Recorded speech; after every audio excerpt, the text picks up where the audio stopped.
సాధన committee జేసీ ఆధ్వర్యంలో ఈరోజు 20వ రోజు రిలే నిరాహార దీక్షలు కొనసాగుతున్నాయి. ముఖ్యంగా ఎమ్మెగనూరు ప్రజలకు తెలియజేసేది ఏమంటే, రేపు శనివారం అనగా 24వ తారీఖున శనివారం ఎలాంటి బంద్ లేదు.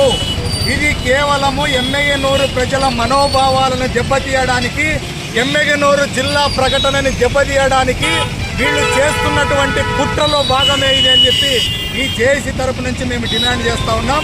ఎట్టి పరిస్థితుల్లో ఆదోని జిల్లాకి సంబంధించినటువంటి వ్యక్తులు ఎవరైనా ఉంటే స్వచ్ఛందంగా బంద్ చేసుకోవచ్చు, కానీ ఎమ్మెగనూరు ప్రజలు ఎవరు కూడా బంద్ చేయాల్సిన అవసరం లేదు.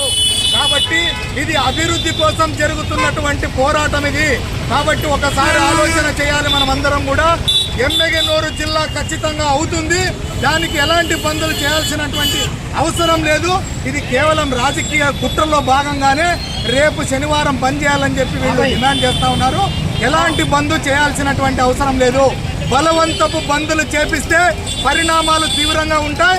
అంతేకాక ఎవరైనా సరే ప్రజలు బలవంతపు బందులు చేపిస్తే పోలీసు వారికి మనము తెలియజేయాల్సినటువంటి అవసరం కూడా ఉందని, అదేవిధంగా ప్రజలకి మద్దతుగా మేము నిలబడతామని కూడా తెలియజేసుకుంటూ సెలవు తీసుకుంటున్నాను.